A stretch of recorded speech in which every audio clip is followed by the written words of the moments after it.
Okay.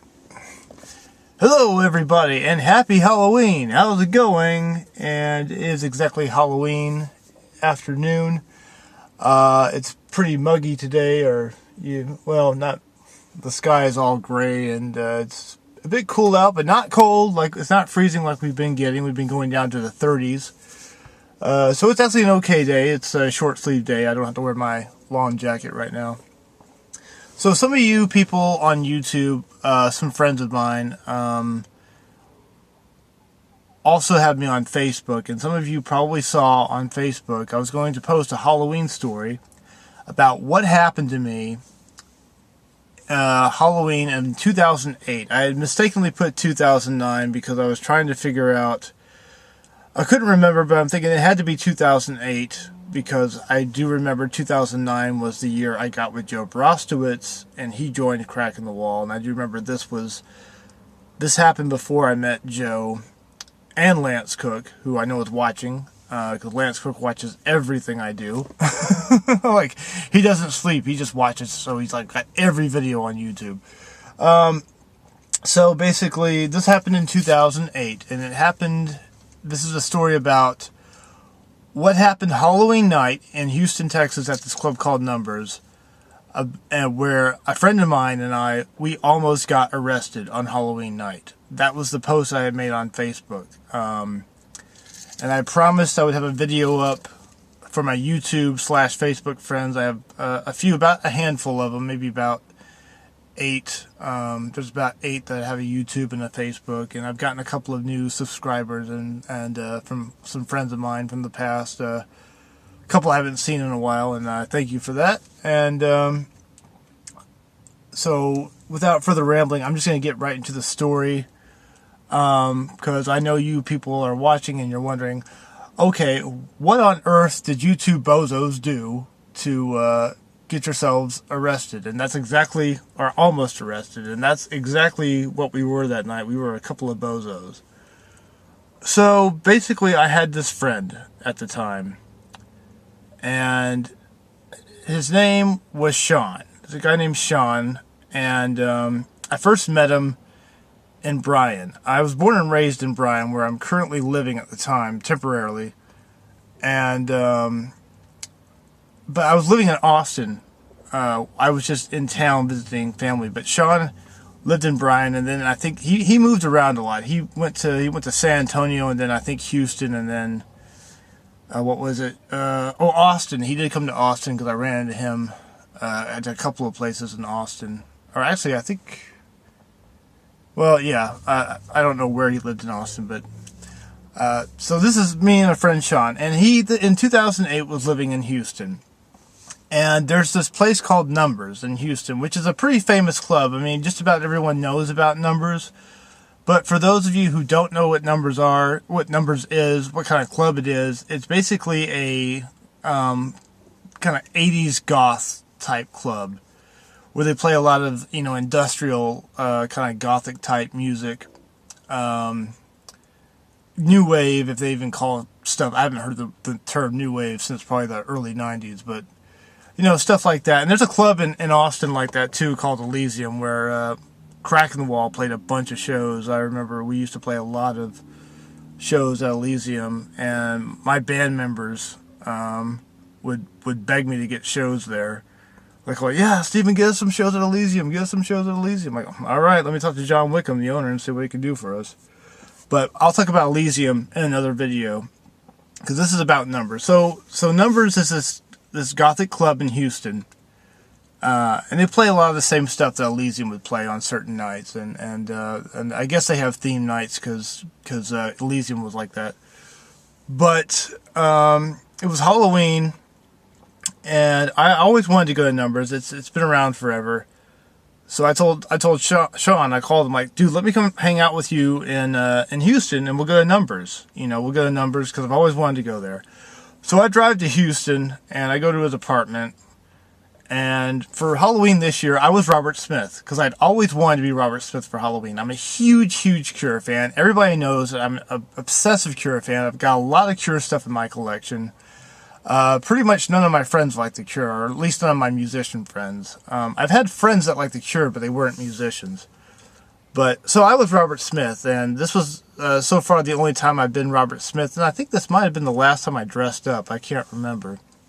I haven't really done anything for Halloween in a while. So I get there, and I'm hanging out with him, and then it's time for me to go into the bathroom, and then to get ready, and I tease my hair up, and I really wanted to get a wig, because as you see, I'm losing a bunch of hair, and I've lost more since 2008, but I really wanted to get a wig, and I could not find a wig in time. I didn't prepare enough. I was trying to get like a kind of Edward Scissorhands type, because my hair, I can only do so much with this. But I got hairspray, and I played with it, and it got all, hard and out there, and put on the eyeliner and the lipstick. And my outfit, I had like the Cure Bloodflower shirt that I used to wear in case nobody could figure out what I was, and wore a black button-up shirt over it as a jacket. And so I was Robert Smith, and Sean, he didn't really, do much. All he wore was like sunglasses and a hat, and he had Dead Kennedy shirt. He wasn't really dressed up, but I was all like, let's go to numbers. I was excited about this. So when it comes time to like go there, I say, we should go kind of early, because I don't know what the parking's going to be like, and we might not be able to find parking. We might have to go park on the street somewhere and walk 5 miles to the club. So we find parking, we get there, and the parking lot itself is, from what I remember, is like a gravelly type road, and it's like very kind of square. And we get there, and he parks, and so we get out of the car, and it's a little bit. We were there for about, I don't know, maybe half an hour or something. I can't remember. A part of this is a haze, and I'll tell you why in a minute. And we were standing out in line. And there's a few other people there, and a lot of people were in costumes and some weren't. Then they open the door, and we get in, and I get to see the inside of the place for the first time. It's like, wow, pretty cool. Look like your typical goth nightclub. And they had a video screen where that was one thing I did know about it. They had a video screen that would show projections or music videos, and then when they started playing some cool stuff, I remember they played, Public Image Limited's "This Is What You Want, This Is What You Get," and I started, going out there and dancing to that, and they played Ministries Over the Shoulder, and I'd seen that video, a bazillion times, so I had to dance to that, and I'm going out there, and I'm dancing, and I'm looking like a complete imbecile on the dance floor, which, let's face it, is what I am. No, but, and I'm drinking. Now, at this time, I really liked to drink. I really liked, going to clubs and drinking.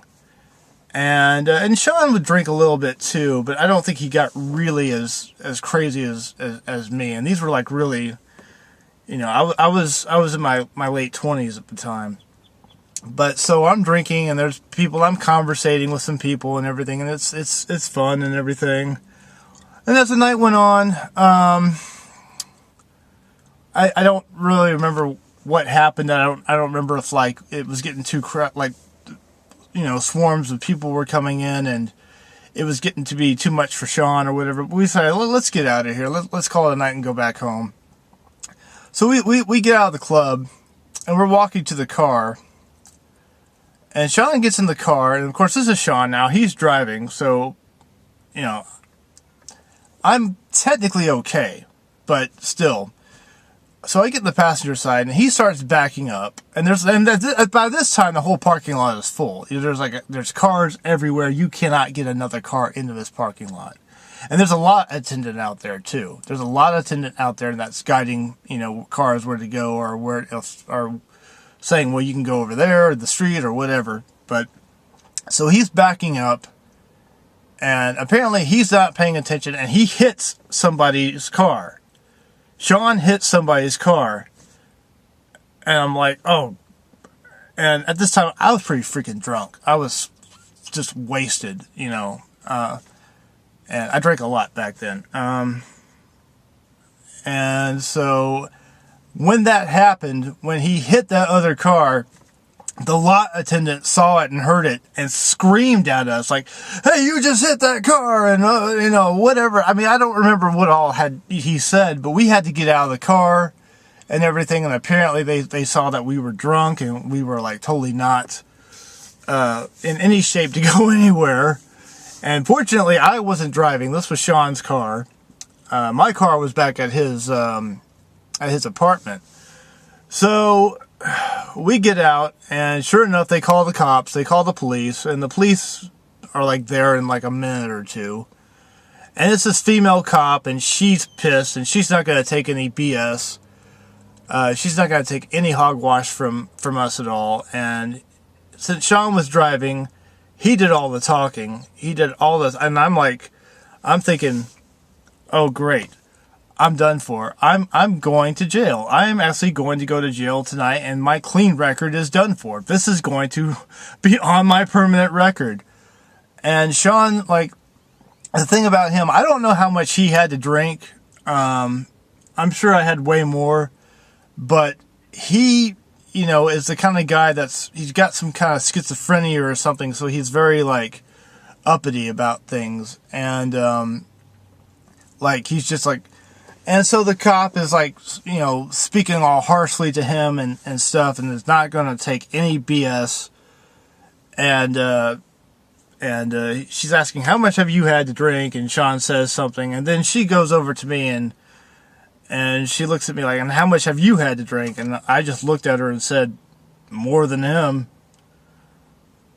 That's all I said. I kept quiet because I was scared to death. I was like, I am going to die in jail tonight. I truly thought that we were going to get you know, go to the slammer.